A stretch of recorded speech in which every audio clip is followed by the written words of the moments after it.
Published literature example. This is Module 5.1.2. Steve Parenti here, University of Minnesota.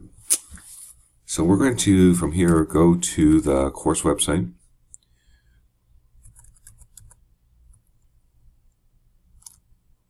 And we're going to go up to the Week 5 modules. And here's an article talking about using Medicare data. But it could really be for any claims data analysis to essentially look at costs. So this is actually an article that I wrote with some folks at Johns Hopkins University and Harvard several years ago, published in CMS's own journal, the Healthcare Financing Review. And what it does is it actually takes the fee-for-service data. In this case, we had 100% samples from, not really samples, from Alabama, Iowa, and Maryland, and we're able to compute a variety of cost measures. So it's a good backgrounder just to get into if you're still unsure of what is in the claims data, how is it used. It does explain a little bit how we went about it. It also does something that could be useful as we're in Week 5, you're right-sizing how you want to approach your health affairs paper with actually some study hypotheses, which is what you really need to do, a research question driving your paper. And then we do some of these things laid out here. Talk about data that really is no different than the data that's in that SINPUF for CMS or for the USA one. Talks about the unit of observation, in this case, going down to, this is at the practice level information. And so what we do here is we talk about different just study characteristics, about what the different specialties are, what the different regions are, different practice size, gendered, and just sort of break out what's going on in each of these 3 states. It's always good just to give some background as to what's going on. Notice the sample size for all of Maryland for the Medicare population. And granted, this is older data. It's like 250,000 people, about the same size as your total SIN USA database. Talk about different fields, and then eventually we get down here further to results. So resource units, we were discouraged by using the word cost. So we used total resource units, ambulatory, Part A, inpatient, Part B resource. We figured out what the dollars are, we figured out the standard deviations, just to get some perspective on where different expenses might be.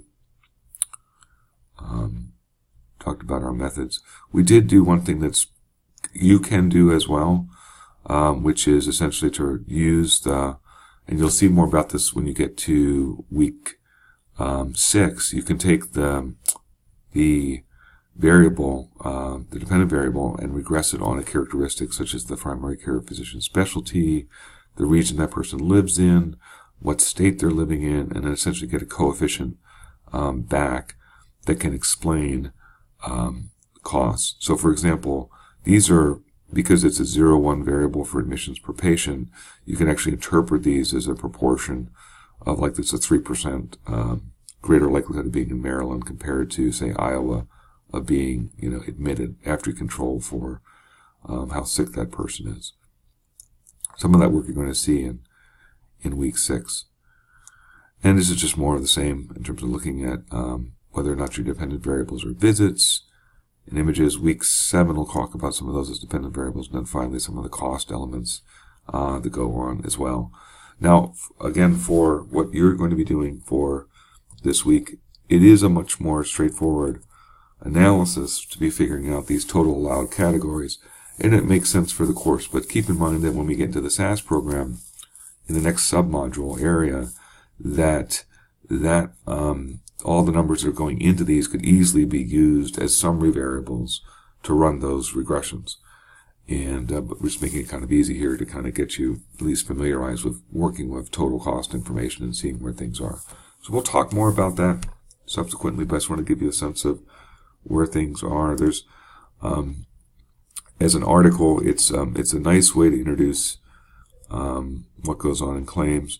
What was interesting about it as an article was that as CMS was contemplating moving much more to a heavily managed care model, there was a lot of discussion at the time, this is in the early 90s going to 2000s, about whether or not managed Medicare, which becomes Medicare Advantage, would work with fee-for-service style data.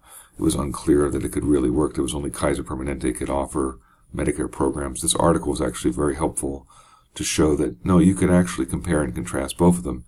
And in reality, when we do the SIN USA programs here, that's exactly what you're doing. You're basically treating both populations as if they were the same, and also then even further, an apples-to-apples comparison against the employer-sponsored population and the non-group, which is this type of database really is unprecedented. So it's kind of nice to see what's there. If you will, this paper was the origin story to convince a lot of policymakers that yes, indeed, you can use fee-for-service data to look at things that are much more commonly thought of as integrated care. And so that is, again, available as your files listed for the course.